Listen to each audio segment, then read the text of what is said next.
Students, आज हम BA part first sociology paper first principles of sociology समाजशास्त्र के सिद्धांत के अंतर्गत topic process and stages of socialization के बारे में चर्चा करेंगे। तो पहले हम प्रोसेस ऑफ सोशलाइजेशन फिर स्टेजेज ऑफ सोशलाइजेशन के बारे में चर्चा करेंगे।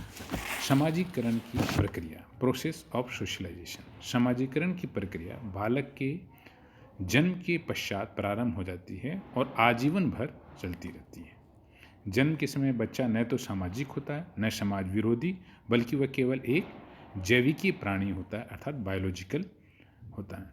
अर्थात जन्म के समय उसमें इस प्रकार की क्षमताएं होती है जो उसे सामाजिक मानव बना सकती है। इन्हीं क्षमताओं के कारण वह व्यक्तित्व का विकास कर पाता है या कर सकता है। इस संबंध में प्रसिद्ध समाज वैज्ञानिक टालकट पार्सन का कहना है कि बच्चा उस पत्थर के समान होता है जिसे जन्म के समय सामाजिक तालाब में फेंक दिया जाता है, जहां रहकर वह अपना सामाजिकरण करता है और समाज का सदस्य बन जाता है। जॉनसन के अनुसार बालक का मस्तिष्क नमनीय होता है, जिसमें सीखने की पूरी क्षमता होती है। इसी कारण उसे जैसा सिखाया जाता है वैसा ही वह सीख पाता है। लेकिन सीखने की प्रक्रिया में समय को भी एक प्रमुख कारक जॉनसन ने माना है। जैसे हर उम्र में सीखने की क्षमता बराबर नहीं होती है, बड़ी उम्र की तुलना में छोटी उम्र में अधिक शीघ्रता से सीखा जाता है। इसके साथ ही सीखने की प्रक्रिया में क्रमबद्धता होती है, जिससे भाषा सीखने के पूर्व अक्षर ज्ञान सीखना आवश्यक होती है। सामाजिकरण की प्रक्रिया के विषय में अनेक मनोवैज्ञानिक व समाजशास्त्रियों ने प्रकाश डाला है, जिसमें जीन प्याजे, फ्रायड, जॉनसन, पार्सन्स आदि प्रमुख हैं। व्यूज ऑफ प्याजे के अनुसार प्याजे ने बाल मनोविज्ञान का बड़े विस्तार से गहन अध्ययन किया है और उसके आधार पर उन्होंने सीखने की प्रक्रिया को मनोवैज्ञानिक आधार पर 6 अवस्थाओं में बांटा है, जो इस प्रकार हैं। पहली अवस्था में स्तनपान के समय बालक में सनसनी का बोध होता है। दूसरी अवस्था में बालक किसी एक बिंदु से किसी वस्तु को देखता है, लेकिन आँखों से ओझल होने पर उसे ढूंढता नहीं है। तीसरी अवस्था में बालक जो कुछ भी देखता है उसे पकड़ने का प्रयास करता है। यह अवस्था 3 से 6 माह के बीच की है, जब बच्चा ज्ञानेंद्रियों से प्राप्त सूचनाओं को समायोजित करने लगता है। जैसे भूख लगने पर बोतल को मुंह में लेना, किसी वस्तु के सामने आ जाने पर उस स्थान पर दृष्टि रखना तथा जो कुछ उसकी पहुंच में है उसे पकड़ने का प्रयास करना आदि। चौथी अवस्था में बच्चा उस पदार्थ की खोज करता है जो उसके सामने से अदृश्य कर दिया जाता है, जैसे छिपे खिलौने को बिस्तर के नीचे तलाशना आदि। ये अवस्था 9 से 10 माह के बीच की होती है। पांचवी अवस्था में बालक स्थान परिवर्तन के क्रम को समझने की कोशिश करता है। ये अवस्था 12 से 8 माह के बीच की होती है। और लास्ट छठी अवस्था में बालक पदार्थ का चित्रण करता है और उसकी अनुपस्थिति में भी उसके विषय में कल्पना कर लेता है। प्याजे के अनुसार यह अवस्था 15 से 19 माह के बीच में है। तो इस प्रकार से बच्चों का सोशलाइजेशन होता है प्याजे के अनुसार, जो विभिन्न स्टेजेज में आता है। समाजीकरण के और क्या स्टेजेज हैं जो हमने उनके बारे में चर्चा करेंगे। तो सामाजिक स्टेजेज ऑफ सोशलाइजेशन, समाजीकरण के चरण। समाजीकरण की प्रक्रिया के अनेक सोपान या चरण होते हैं, जिनके विषय में अनेक मनोवैज्ञानिक और सोशियोलॉजिस्ट ने भिन्न भिन्न आइडियाज दिए हैं। प्रसिद्ध मनोवैज्ञानिक साइकोलॉजिस्ट फ्रायड ने बालक के समाजीकरण को 7 अवस्थाओं में बांटा है, जबकि जॉनसन ने 4 सोपानों का उल्लेख किया है, जिसे उन्होंने पार्सन्स से लिया है। पार्सन्स द्वारा वर्णित समाजीकरण की प्रक्रिया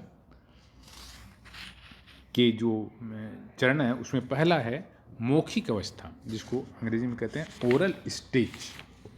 समाजीकरण की प्रथम स्थिति मौखिक अवस्था है, जिसमें मानव शिशु की सभी आवश्यकताओं की पूर्ति केवल मौखिक रूप से होती है। भूख लगना, सर्दी लगना, कष्ट होना, गर्मी लगना आदि प्रत्येक कार्य में से तनाव होता है। परिणाम स्वरूप वह रोता है, चिल्लाता है, जिससे उसके तनाव का अंत हो जाता है और बालक इस समय अपने भूख, प्यास आदि के संकेत को देने लगता है। केवल मौखिक रूप से वह दूसरों पर आश्रित रहता है। पार्सन्स के विचार में वह दूसरे लोगों के लिए मनोरंजन की वस्तु होता है। माता के साथ शिशु का तादात्म्य हो जाता है, क्योंकि वह उसके सुख दुख का पूरा ध्यान रखती है।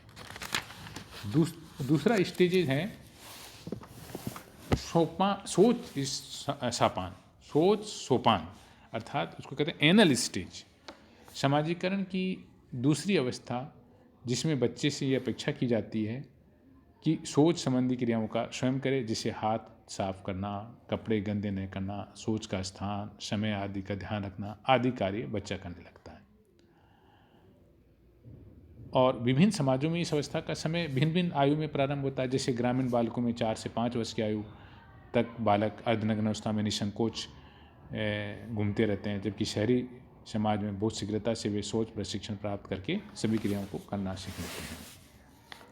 सही कार्य करने इस अवस्था में बच्चा माता से सबसे अधिक प्यार करता है, माँ भी उससे अत्यधिक प्यार करती है।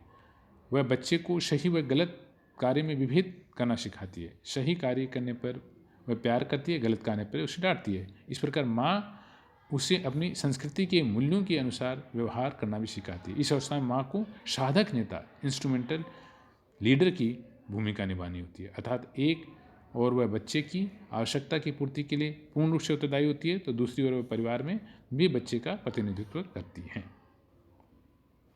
यह अवस्था लगभग 3 वर्ष की अवस्था पूरी होते होते समाप्त हो जाती है, जिसमें बालक जितने अधिक व्यक्तियों के संपर्क में आता जाएगा उसके सामाजिक संबंध उतने ही अधिक दृढ़ होते जाएंगे, जिसके कारण उससे नवीन परिस्थितियों और भूमिकाएं, स्टेटस और रोल भी मिलता रहेगा। तीसरा स्टेज है, उसको कहते हैं एडिपस स्टेज, मातृरति सोपान। यह अवस्था सामान्यतः चौथे वर्ष के लेकर 12 या 13 वर्ष की आयु तक होती है। इस अवस्था में बालक यौन भेद की ओर सहज आकर्षण का अनुभव करने लगता है। यही वह समय है जिसमें इडिपस कॉम्प्लेक्स और इलेक्ट्रा कॉम्प्लेक्स 2 प्रकार की ग्रंथियां जन्म लेती है। इडिपस कॉम्प्लेक्स का क्या अर्थ होता है कि लड़का अपनी माँ से प्यार करता है। इलेक्ट्रा कॉम्प्लेक्स का अर्थ है कि लड़की अपने पिता से अधिक प्यार करती है। ये करीब 12 वर्ष की अवस्था में होता है, अर्थात लड़के व लड़कियाँ क्रमशः अपने माता व पिता से तो प्यार करना चाहते हैं, लेकिन माता पिता का परस्पर प्यार करना उन्हें अच्छा नहीं लगता। ऐसा फ्राइड का मानना है।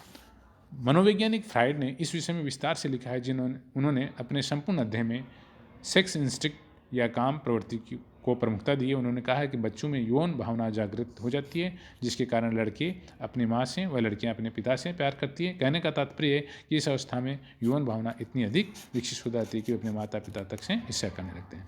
इस अवस्था में समाजीकरण की प्रक्रिया 2 रूपों में होती है। पहला सामाजिक भूमिका से तादात्म्यकरण तथा दूसरा सामाजिक समूह से तादात्म्यकरण। पहला पिता, भाई, चाचा, भाई आदि परिवार के सभी सदस्यों के अनुरूप बनना सामाजिक भूमिका से तादात्म्यकरण है, जबकि दूसरा अपने लिंग के सदस्यों, स्कूल के साथियों, मित्रों के अनुरूप कार्य करना सामाजिक समूह से तादात्म्यकरण है।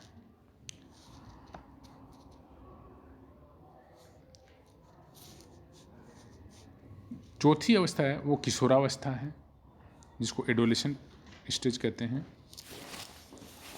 ये सोपान युवावस्था के प्रथम चरण से होता है। समाजीकरण की प्रक्रिया में यह स्तर सर्वाधिक महत्वपूर्ण माना जाता है। एक किशोर के लिए यह अवस्था मानसिक एवं सामाजिक रूप से संघर्ष एवं तनाव की होती है, क्योंकि शारीरिक रूप में उसमें अनेक परिवर्तन इस समय होते हैं। मानसिक रूप से उसमें चिंतन, मनन व निर्णय की क्षमता उत्पन्न होती है। सामाजिक रूप से उससे अनेक संबंध और निर्वाह करने होते हैं। इसके साथ ही जीवन साथी का चुनाव, व्यवसाय का चुनाव, परिवार की जिम्मेदारी आदि अनेक कार्यों के कारण उसमें तनाव हो जाता है। उस पर माता पिता द्वारा लगाए गए अनेक नियंत्रण भी उससे भारी संघर्ष व तनाव में डाल देते हैं। इस समय किशोर परिवार के अतिरिक्त पड़ोस, विद्यालय, साथी समूह, पीयर ग्रुप आदि के संपर्क में अधिक रहता है, जिसके कारण उसे समायोजन करना पड़ता है। क्या उचित है, क्या अनुचित है, किन नियमों को पालन करना है और किन्हें निषेध करना है, ये सब स्थितियाँ उसे समाजीकरण करना सिखा देती है, सोशलाइजेशन की प्रोसेस में आती है। उसमें नैतिकता का विकास हो जाता है। इस प्रकार किशोरावस्था में किशोर सांस्कृतिक मूल्यों, अनुभवों द्वारा समाज के साथ अपना समाजीकरण कर लेता है तथा व्यक्तिगत अनुभव उसमें आत्मनियंत्रण की क्षमता भी उत्पन्न कर देता है। इन 4 के अलावा और भी समाजीकरण के प्रोसेस है, जैसे युवावस्था, प्रौढ़ावस्था, वृद्धावस्था। 4 मुख्य रूप से हैं। गिलिन अपनी प्रसिद्ध पुस्तक कल्चरल सोशियोलॉजी में बालकों के समाजीकरण की प्रक्रिया के अन्य चरण भी बताए हैं, जिसमें युवावस्था, प्रौढ़ावस्था और वृद्धावस्था आते हैं।